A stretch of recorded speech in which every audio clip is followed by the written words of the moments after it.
So we're going to give people a couple of minutes to come into the room. Um,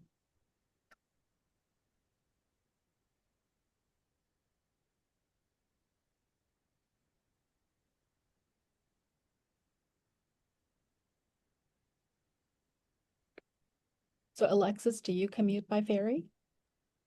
I just moved I moved from Lafayette out to Alameda, and part of the reason was so that I could ride the ferry. So yeah, Wow. and I just started, I've, worked here for several years and I've just started using it as my actual commute.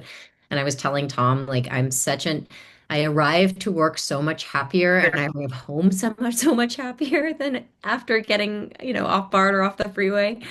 And I'm like, we should tell people about this. Like, people should know. He's like, yeah, you're the marketing manager. That's probably something you should tell people. But he also told me I'm probably in a honeymoon phase. I'm going to start whining about little very inconveniences really soon. But yeah, I'm in a very sweet honeymoon phase right now where I just sit there and bask at how lovely it is.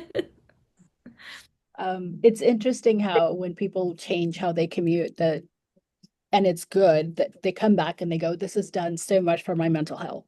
I didn't even realize how like tense I started to get as I approached the BART station at, 5 o'clock on a Tuesday, right? Like I just start getting more and more anxious as I descend down into the platform. And then, because I just know what it's going to be like for the next 45 minutes.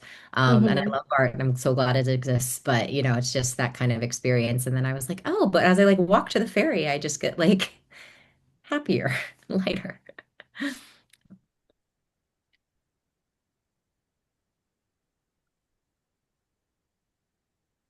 I'm going to give people one more minute to get into the room and then we will get started. We've been thinking about what music to have during the waiting period. Mm.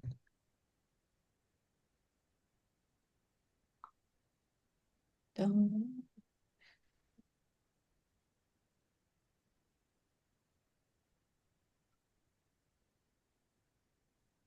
All right, so we'll just get going here. Um, a quick, a few quick housekeeping notes before we get started. Please use the Q&A feature in Zoom for questions related to today's topic. For any other questions, you can reach out to us at transportation@ucsf.edu. Slides and links will be shared after the presentation. Thank you all for joining us today. Today's webinar, Making Waves, could the ferry be a part of your UCSF commute, is structured in three parts. We'll start with a conversation between Erin Gore and Tom Hall, where they'll talk about the Mission Bay Ferry Terminal and the next generation of electric ferries. We'll then shift into updates on current service, including recent schedule changes, opportunities to try the ferry, and connecting to UCSF campuses. We'll close with time for Q&A supported by my team members, Kathleen Stugard and Tyler Dewey. With that, I'm pleased to introduce Erin Gore, Senior Vice Chancellor for Finance and Administration Services at UCSF. Erin oversees finance operations and administrative services across the university. She has been a strong champion for improving access to our campuses, and I'm fairly certain she'll be among the first to ride when the service reaches Mission Bay. I'm also pleased to welcome Tom Hall, Director of Operations and Customer Experience at San Francisco Bay Ferry. Tom oversees ferry operations, emergency response, customer experience, and communications. He brings more than 20 years of experience in government communication, including the past 8 years with SF Bay Ferry. He also commutes on the Vallejo service, and so he brings rider's perspective to his work as well. With that, I'll turn it over to Erin to get us started. Thanks, Vicky. And it's great to be part of this conversation. I am so excited about expanded ferry service here in the Bay. Just a quick personal note, I love to travel, and when I travel, I take the ferry, whether it's Hong Kong or Sydney or Venice. It's one of the most enjoyable parts of me seeing a new place, and I'm looking forward to the enhanced infrastructure here that's coming. Tom, can you tell us a little bit about you and how you came into this work? Sure, and thanks for having me, Erin. Glad to speak to the UCSF community. So I work in government communications, but this was my first position in transit. My background is in journalism. I went to school for journalism, lasted not that long in the field, but still wanted to serve the public. And, with my communication skills and writing background, really wanted to find a way to continue to serve the public. And I found that government communications was a huge opportunity to do that. I worked in air quality for a number of years, also on the public utility regulations side.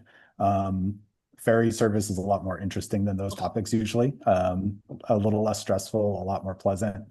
And so I've been here at SF Bay Ferry for about 8 years, transitioning from a purely communications role when I started to taking more of a role in operations as well. So that's really allowed us as an agency to center customer experience, having both our marketing and customer service roles paired with the operations side allows us to really put customer first in all of our operational decisions, policies, schedules, all of that stuff. We really do put the customer first. So it's been a very rewarding position here at SF Bay Ferry. We definitely feel that, and we'll talk a little bit more about that partnership in terms of us at UCSF community being one of your big customers. Before we get there, what keeps you up at night as you think about your exciting work? Yeah, there are a few things. One of the big things that we'll talk about later in this webinar is our electrification projects. We're the first agency, public ferry agency in the continent, on the continent, doing this work. So that's risky.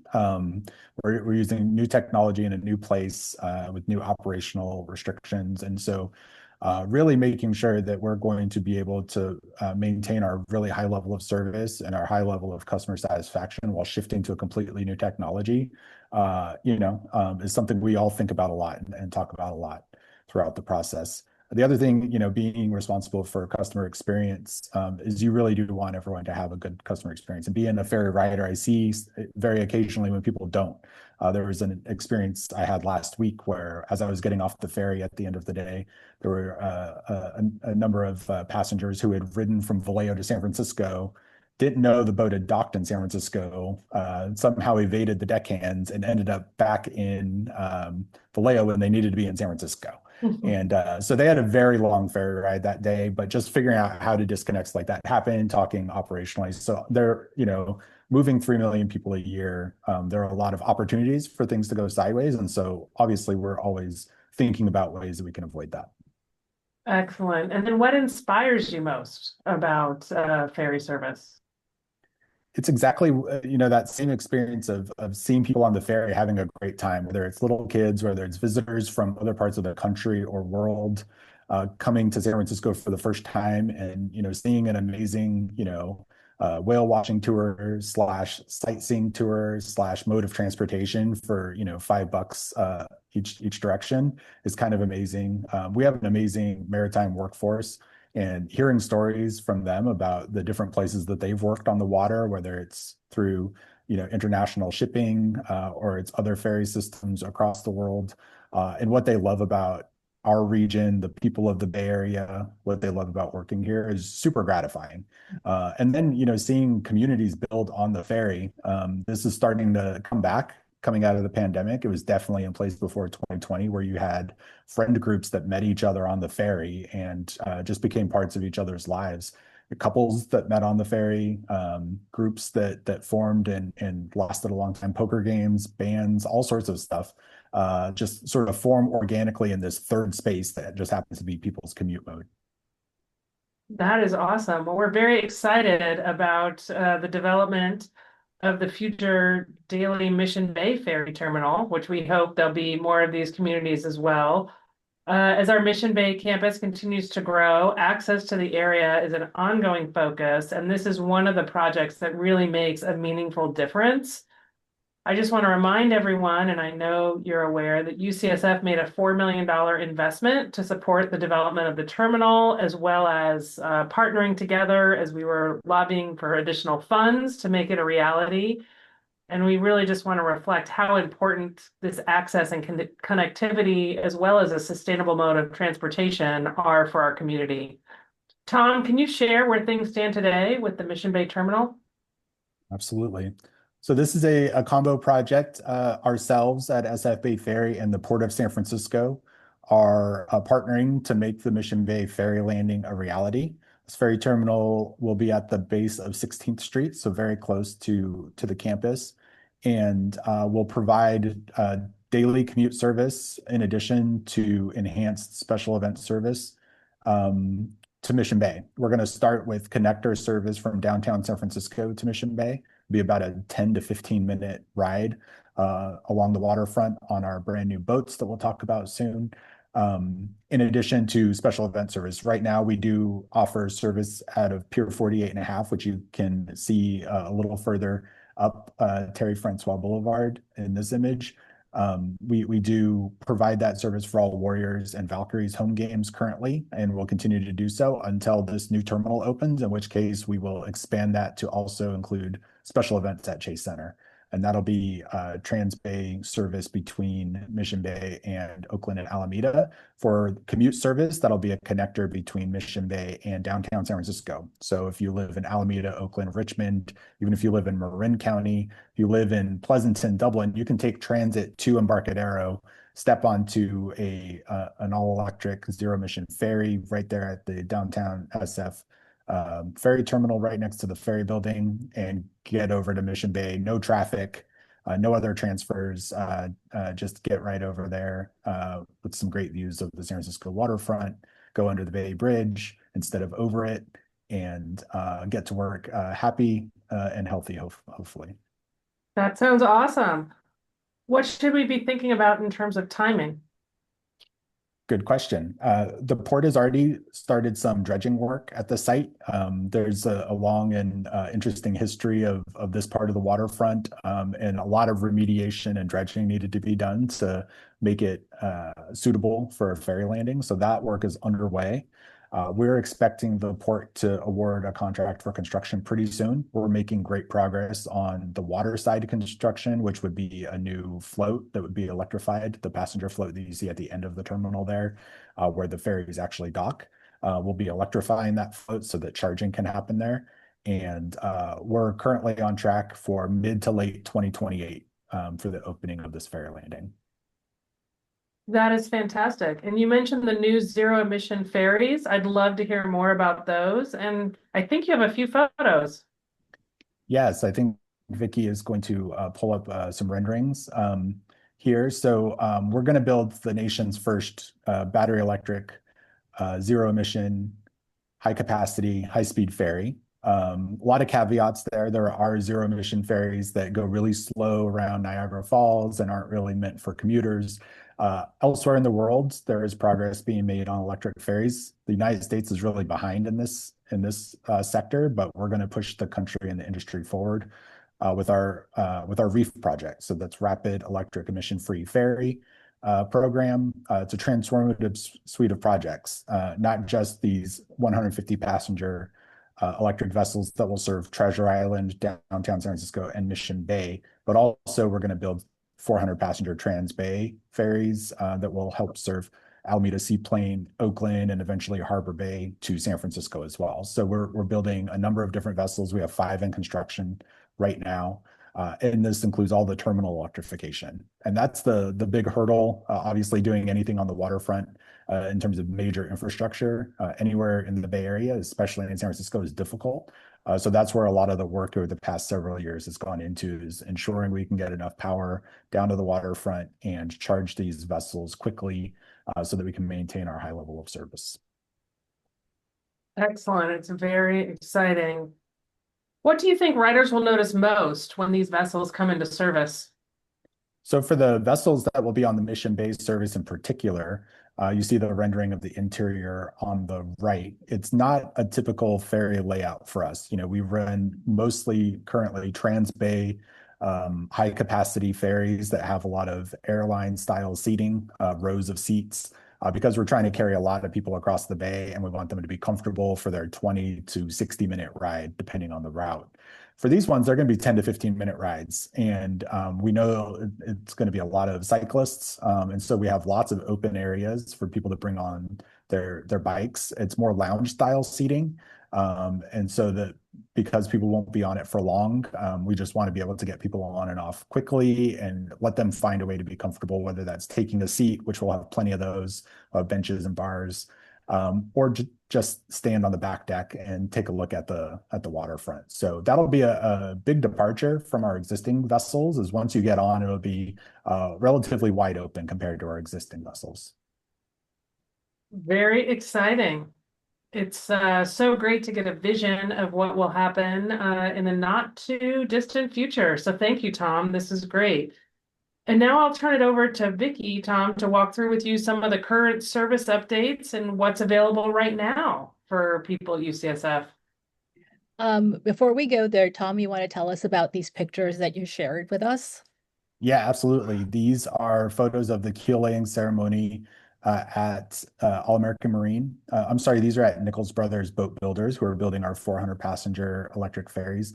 Keel laying is a really important piece of the process of building a boat in maritime tradition. And I have to tell you, the maritime world, despite its image of being like gruff blue collar guys, they have more superstitions and traditions than any other group on the planet. From commissioning a vessel to keel laying, all of this stuff really, they take it seriously, and so we do as well. So for the keel laying ceremony, it's really the first beam that you're welding to the frame. And so our executive director, Seamus Murphy, who you see in the bottom right, and our board chair, Jim Wonderman, and others were up at this keel laying. We did one for each class of vessels that we're building, both the 150 passenger and the 400 passenger vessels, to really, hammer home how important this is for us. Also to meet the folks that are actually building the vessels and communicate to them how important this is to the Bay Area. All 5 of the vessels are being built in Washington State, north of Seattle, where most of the shipbuilding on the west coast of the U.S. happens. And it really helps connect them to a place that, they don't live, they don't come down here. They take huge pride in this. This is an enormous industry, and they should take pride. They're amazing artisans and skilled craftsmen, building vessels that, millions of people are going to ride over the next 25 years. And so making that connection with the shipbuilders up in Washington and wherever we build our future boats is really important to us, making sure that we're developing, a blue collar workforce here in the United States is important. And so this is always an important first step in that construction process. Look at that smile. Thank you for sharing. This is fantastic. So I do have a question. Did they actually weld coins onto the reefs? Yeah, Keels, sorry. So on the 2 different keel laying ceremonies were a little different. One, I believe at both of them, they wielded a plaque with the signatures of all of our board members onto the keel. So that'll be hidden from view once the boat is actually framed out and built, but it'll exist on there. So similar to how you'll have plaques at buildings that are civic buildings that are built with the names of the city council or whoever it is, similar to that, it's just hidden in the hull of the boat. Wonderful. Thanks for sharing these. These are great. All right, now back to work. I wanted to make sure we covered what the service area is for SF Bay Ferry. Could you tell us about that? Yes, so we operate 6 daily routes. So these all, and 5 of them connect to downtown San Francisco. Those are from Vallejo, Richmond, Oakland, and Alameda. Alameda Seaplane, which is on the west end of the island, and Harbor Bay, which is on Bay Farm Isle. And then our 6th daily route is between Oakland and Alameda and South San Francisco at Oyster Point. Those are our 6 daily routes. We also have special event service to both Oracle Park and Pier 48 for the Chase Center sporting events, as I mentioned. We also operate on behalf of the City of Alameda and its partners, the Oakland Alameda Water Shuttle, which connects Jack London Square to Alameda Landing in the estuary on a very different boat than the ones you're seeing in this deck. A small yellow boat, if anyone has seen it, carries 31 passengers and 17 bikes. We also, 3 of those regular routes that I mentioned operate on weekends as well. That's the Vallejo, Richmond, and Oakland routes. All operate on weekends. So there's a whole other service that covers Marin, and I want to be sure that we talked about that. That is a completely different company that does that, and you did the SF Bay Ferry. That's right. There are two primary public ferry operators in the Bay, who are, government entities. One is us. We basically cover the East Bay, is how we frame it, and Golden Gate Ferry, which is a part of the Golden Gate Bridge Highway and Transportation District, runs service from Marin County to San Francisco. They also run service to Oracle Park as well, and they run 7 days a week. Their terminals in Marin County are at Larkspur, Tiburon, and Sausalito. They also run some some Angel Island service from San Francisco. So about 5 weeks ago, you reached out to us to share some exciting news. So SF Bay Ferry recently implemented system-wide schedule updates to improve reliability, including new early morning runs between Oakland and San Francisco. Could you tell us more about that? Yeah, this is something that we hear about a lot from folks who want to ride the ferry, but it doesn't work for their schedule. And we do the best we can to meet people where they need us, within the constraints of having a limited number of resources, both in terms of vessels that we can operate. We have 18 vessels currently, and just our financial resources to crew all of those boats. And so right now we crew 11 boats on weekdays, both in the AM and the PM. And we really try to optimize, especially coming out of the disruptions of COVID-19. How are people commuting now? What's different? What's similar? How can we best make use of our resources? And one thing that we largely got rid of coming out of 2020 was the early morning service. Folks that work on Wall Street time were not really coming into the office for those early meetings. They were working from home until they could catch a chance to come into the office a little bit later. We saw the same thing at biotech companies that are based in Europe but have big local imprints such as Genentech. Those folks who used to really want to be at their desk by 7 o'clock so they could take calls with Switzerland no longer needed to do that. They could just do that at home and then come in after the call. So we changed our service significantly.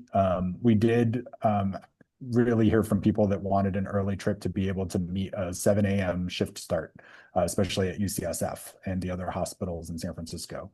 So that's what we've done here. Starting March 9th, we added an early trip from Oakland. It departs Oakland at 5:55, arriving in San Francisco at 6:20, which gives people enough time to get to multiple different healthcare facilities in the city by 7 a.m. And so we've seen good success on our Vallejo route, which has had a 5:30 a.m. trip for time immemorial. As long as I can remember, we've had that trip, and it's a very busy trip, both with healthcare workers in addition to construction workers, muni drivers, security guards, all really take that trip. A lot of them bring their sleeping masks, and as soon as they board the ferry, they find a comfortable spot and try to take a nap on their hour-long ferry ride into the city. Not really as tenable on the Oakland route because it's only 25 minutes, but we are excited to be able to offer this to folks at UCSF and beyond. Alongside that, since that boat's in San Francisco that early, it can then turn around and serve people that need to get to Oakland early. And so it's departing San Francisco at 6:25, arriving at Oakland at about 7. Thank you. All right, now to the really exciting news. Would you like to tell us about this? Sure. So to get people to try it out, our philosophy is once you try the ferry, it's really hard to get back behind the wheel of your car. And because it's such a great experience, people will find a way to keep doing it once they've experienced it. So in that light, the week of April 20th, that early ferry from Oakland to San Francisco, the 5:55 a.m. departure, will be free for all passengers. And so we're working with UCSF. This webinar is a part of that to get the word out, make sure people know that this is sort of a risk-free option. Try it out and see if it does change your life. If not, if it's too early to get on public transit, we understand. But we wanted to give this opportunity just so people could give it a shot without having to pay the $4.90 for the ride. So tell me, how does that work? I just show up there at 5:50 and hop on? Just show up. The crew members will be fully aware that they're not charging fares. They'll cover up the Clipper readers and just wave you on. You can save that $4.90 and buy a cup of coffee or a cinnamon roll at the bar. Thank you. All right, you did mention Clipper, so let's talk about Clipper. Sure. So Clipper is the way most of our passengers pay. For folks who don't know, it's the regional fare media for transit. I think 27 local transit agencies except Clipper. Clipper just went through a big reboot. It's sort of still in the process of rebooting and evolving. One of the great things about the new Clipper, Clipper 2.0 or next gen Clipper, is that there are free or discounted transfers when you use Clipper and you're transferring between two transit operators. So will be really important in a couple of years when we open up that Mission Bay Ferry service and we have folks taking BART or Golden Gate Ferry into the city and then transferring over to a Mission Bay Ferry. They'll be able to take advantage of that. You can take advantage of this now by taking the ferry into the city and then transferring to Muni or BART if it works for you to get to your final destination. And so basically, if you have one of the next gen Clipper accounts, and I'll tell you in a second how to make sure you do, your local bus fare will be discounted, or the equivalent of local bus fare will be discounted. So if you tap on at the Oakland Ferry Terminal, you're going to get charged $4.90. You tag off in San Francisco, you go tag onto a Muni bus, you're going to get that Muni bus ride for free. So it's equivalent to jumping on a UCSF shuttle or one of the other shuttles in town that are free. As long as you use Clipper or an open payment card, then you'll be okay to do that. You do need to be on Next Gen Clipper to do this. The easiest way to do that is to just log into your Clipper account. If you haven't logged into your Clipper account for a few months, once you do that, you'll be able to see that you are a part of Next Gen Clipper. If you have any troubles with that, there have been some legacy cards that have had trouble with the migration. You can reach out to Clipper customer service. Us at SF Bay Ferry can't do anything about it. We don't have access into their back end, but their customer service team is staffed up and ready to help. Wonderful. So just to clarify, you do have to have a payment on the ferry to get the free ride on Muni. That's right. Okay, so this wouldn't work on the 5 days for free, but That's it right. will work Yeah. when you pay for the ferry. Wonderful. All right. So once I'm at the ferry building, how do I get to campus? Well, we have the options for Mission Bay in terms of the UCSF Lilac shuttle or the TMA shuttle, which provides the free rides. But if you're going to anywhere else in San Francisco at the UC campus, it's equally as easy now that the Clipper integration is in place. Either on your phone or on your desktop, you're able to look up how best to connect from the ferry building to any of your other campuses. And the integration is so well done that it gives you the amount of time it takes to walk, what the payment is, and if it's more than one connection, it will actually lay it out for you. Here's an example of what a breakdown would look like and this was done on Google. So it gives you exactly how long it takes, the various options, and the stops. So between Clipper and a little bit of map usage, you're all set to take the ferry into San Francisco and onto a UCSF campus.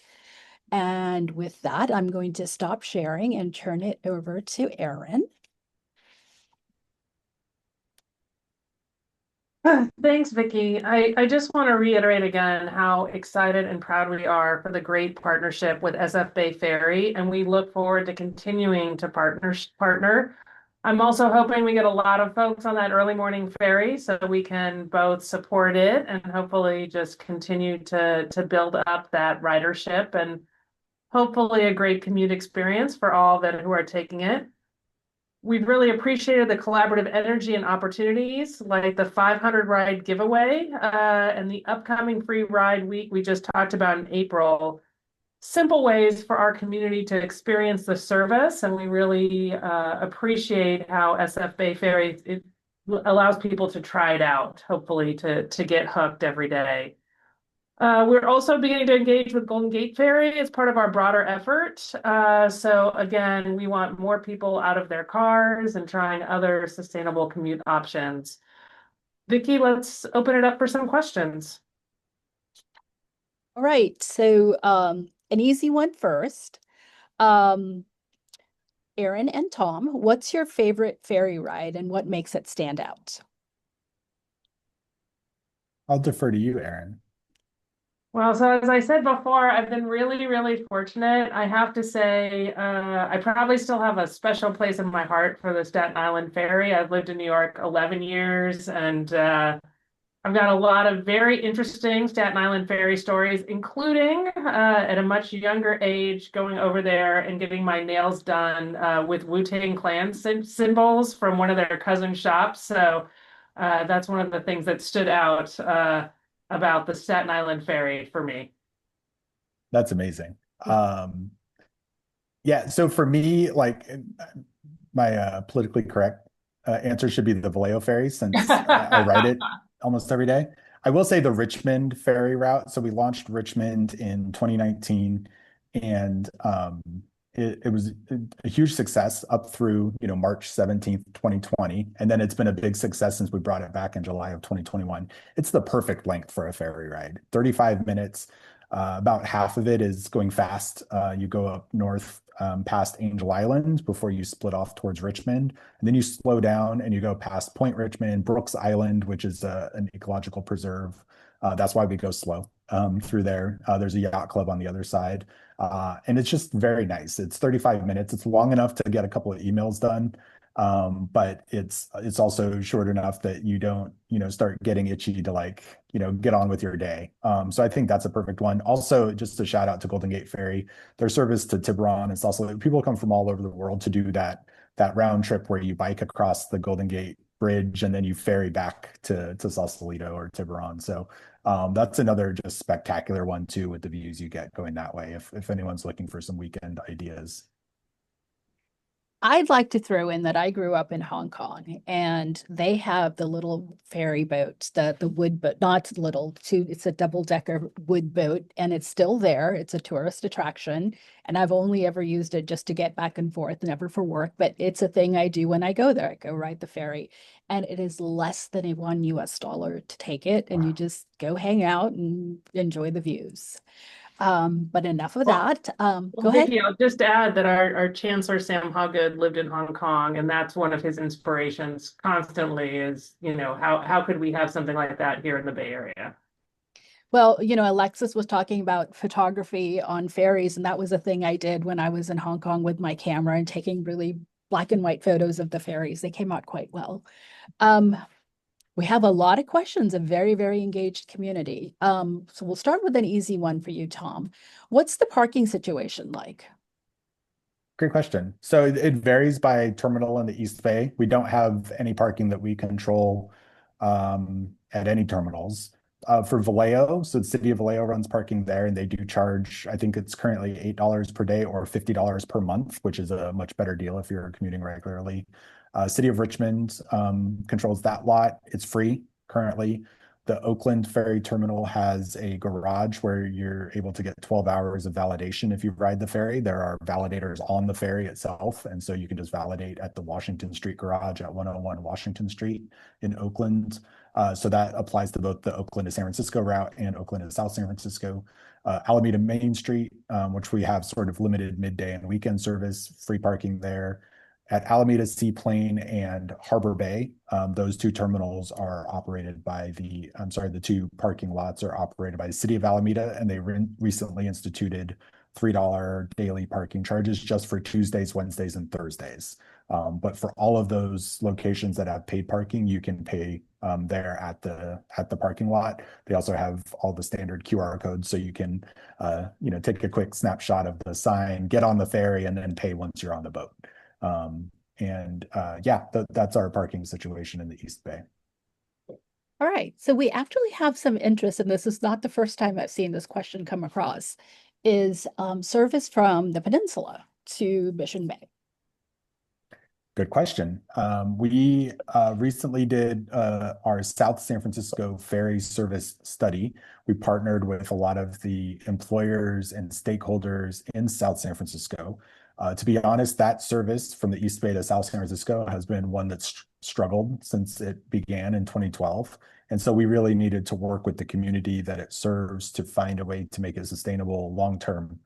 And we did that 6-month study that we just wrapped up and instituted some schedule changes. One of the options that was on the table was to decouple the Transbay trip from the South San Francisco trip, so to essentially make it a connector between San Francisco and South San Francisco.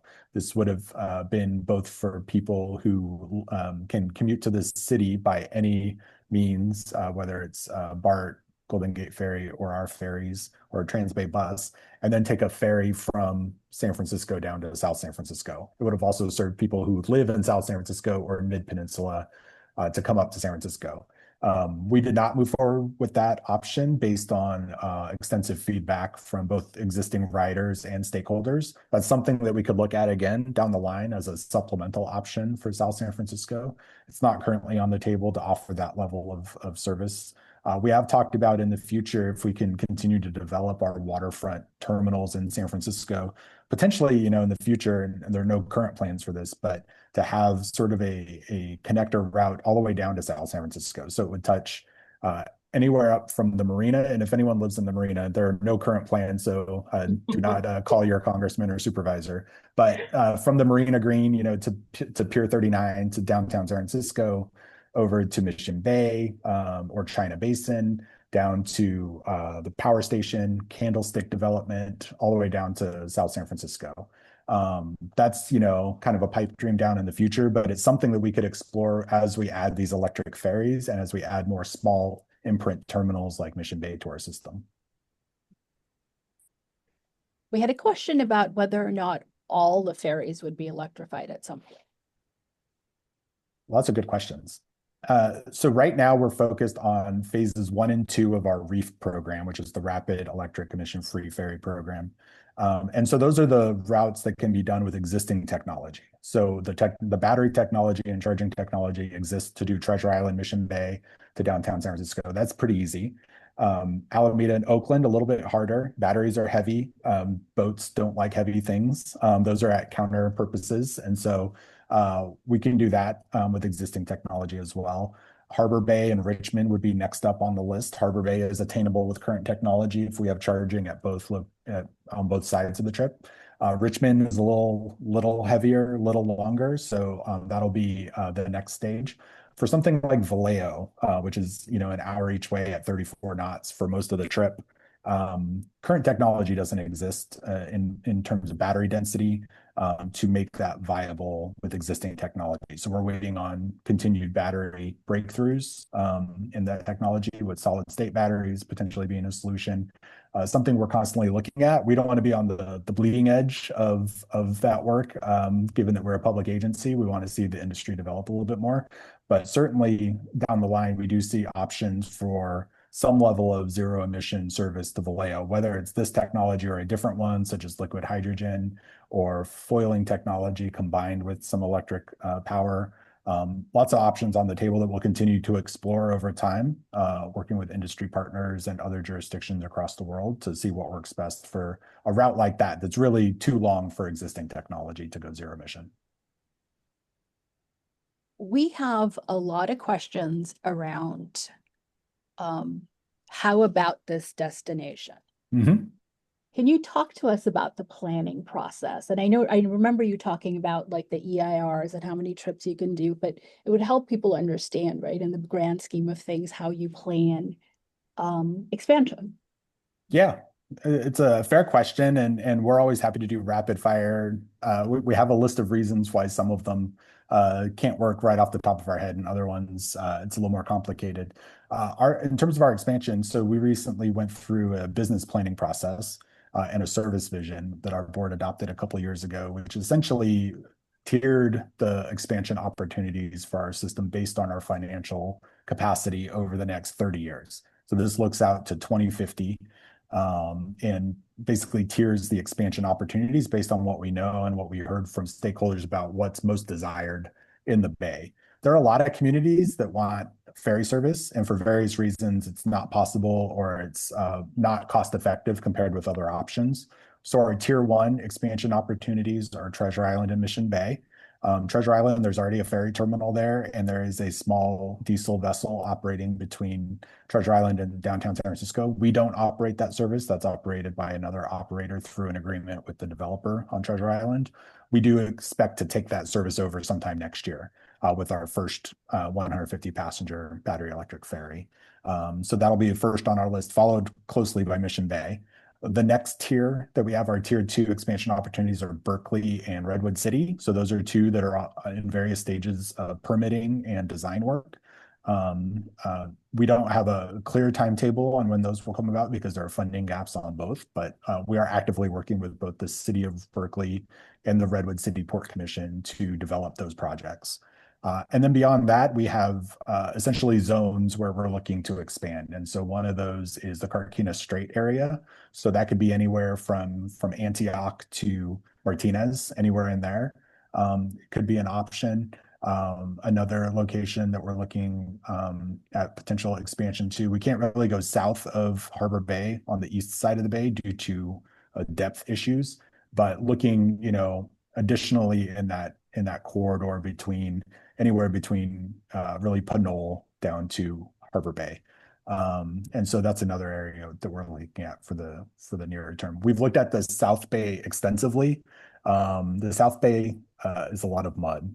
It's less a bay than mudlands down there. And so finding the right technological solution to be able to serve folks in the San Jose area is really difficult, but something we're obviously going to continue to look at over time. We've had a fair number of questions around transfers to Mission Bay. So basically from the ferry building here. Could you tell us more about what is planned? Right now, we're planning to have basically 5-minute transfer windows from all of the key East Bay routes.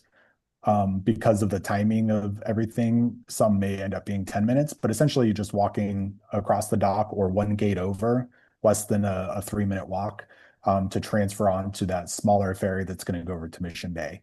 So right now, a lot of folks will either jump on their bike once they get off the ferry and ride down to Mission Bay, or they will jump on the Lilac shuttle or another shuttle to get over there. This would be sort of a shorter version of that. You would just kind of cross over or leave your gate and walk to the gate next to it to get onto that ferry. That's the initial service plan for this service. If demand is really high over time, of course, we'll be exploring whether there are options for direct East Bay to Mission Bay service. That'll really be a factor of our resources and what the ridership looks like, whether we can offer that in the future. Okay. Tyler and Kathleen, any questions that I should pick up on or we should answer live?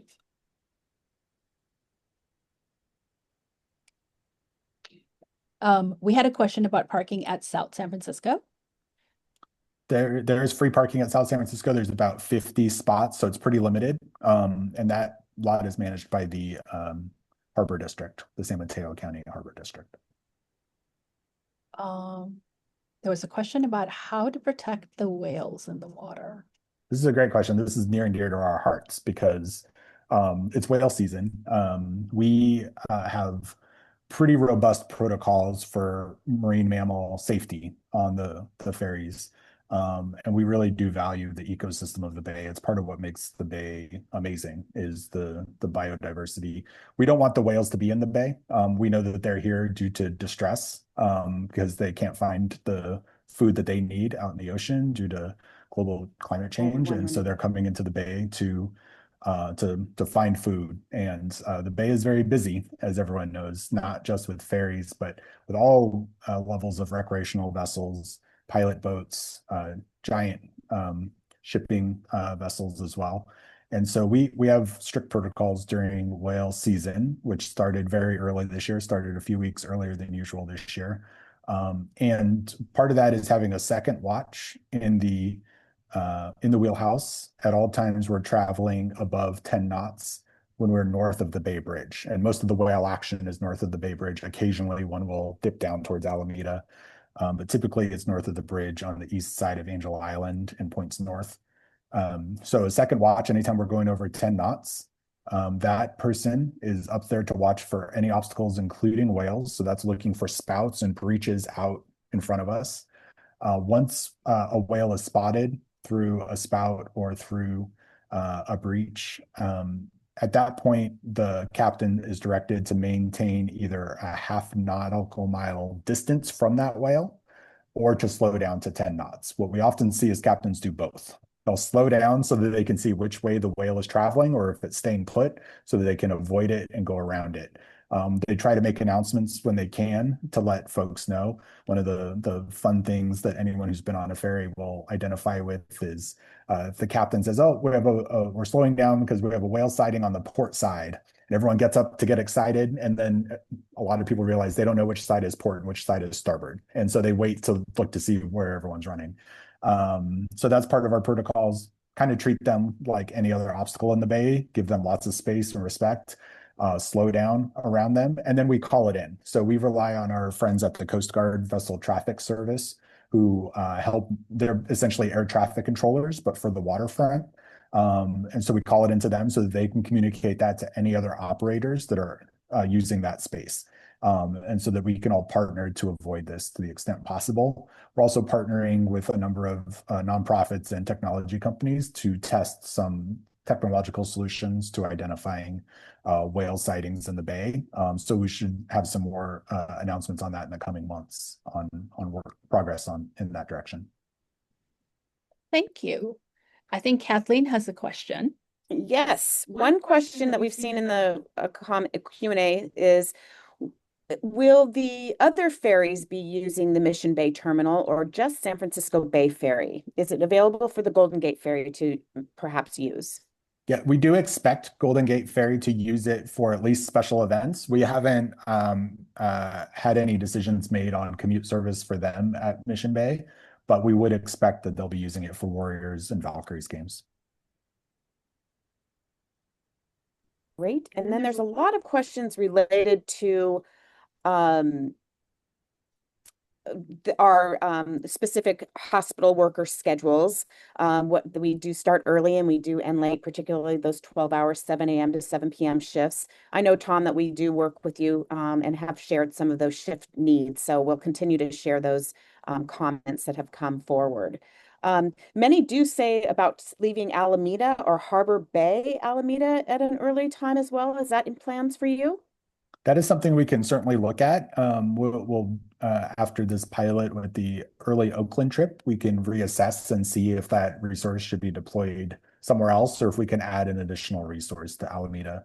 We chose Oakland because of its central location and the free parking, honestly. We thought that that was the best option to be able to capture folks from throughout the East Bay and provide a secure free parking option as we try to build ridership on that early trip. Perfect. And then there are lots of specific questions about other ports that you have, Martinez or Richmond. But as I understood it, that you just said that basically our mission, everything, Embarcadero will still continue to be a hub, but there could be a jumper then from the Embarcadero to the Mission Bay terminal when that's ready. That's right. Yeah, that's the initial service plan.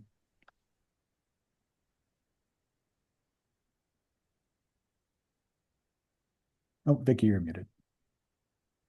Tyler, would you like to pick up the e-bike question?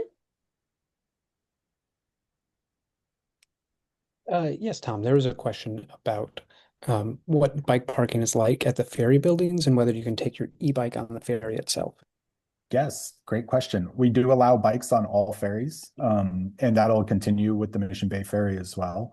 There is some limited bike parking on some trips just due to the amount of riders that we have, especially with this great weather. We have seen certain trips be impacted. The early trip, the 5:55 a.m. trip will not be impacted by bikes. People will be able to get on with that one. But like the 8:20 a.m. seaplane trip to San Francisco is one in particular that maxes out at 50 bikes and 400 passengers. But bikes are free to bring on. We have secure stowage on all of our vessels, typically on the back of the vessel. On a few classes of vessel, it's in the front. Free to bring those on as space permits. We do have secure bike parking at all of the East Bay terminals, with the exception of Oakland. The secure bike parking is down towards the Amtrak station, if you're familiar with where that is. And in Vallejo, it's at the Vallejo Transit Center, which is a couple blocks from the ferry terminal. And then we're working with the folks at Bay Wheels to establish some additional bike share locations near our terminals, including making some exciting progress on the Alameda side to bring Bay Wheels to Alameda near our ferry terminals there, both Seaplane and Main Street, in addition to a closer station at San Francisco. Right now, you have to walk a bit away to get to the nearest Bay Wheel station if you're headed towards south of Market or Mission Bay. We're aiming to get one closer to the ferry terminal there soon. We have a question about how many transfers you can take with Clipper. Back in the day when Muni had a piece of paper, you could do 2. But maybe you can fill us in on what Clipper 2.0 is doing. Yeah, we're excited to see how people use this to speed run the Bay Area transit network, because if you tag within, I believe it's 2 hours, it might be 1 hour, we'll double check on that. As long as you tag within that time, it keeps it active. And so as long as you're, riding systems that are 285 or less per ride, you'll continue to see those free items. We have seen people over time try to circle the bay. I think this is something the Chronicle did recently, was try to circle the bay with transit. And we're excited to see how people use the advantages of next gen Clipper to take advantage of that.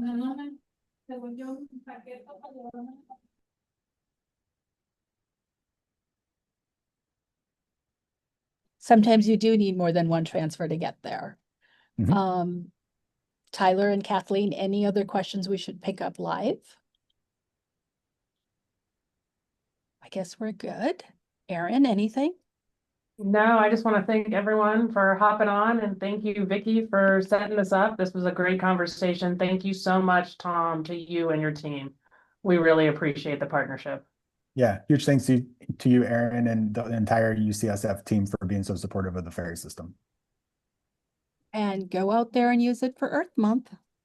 Thank you, everyone. Thank you. Thank you.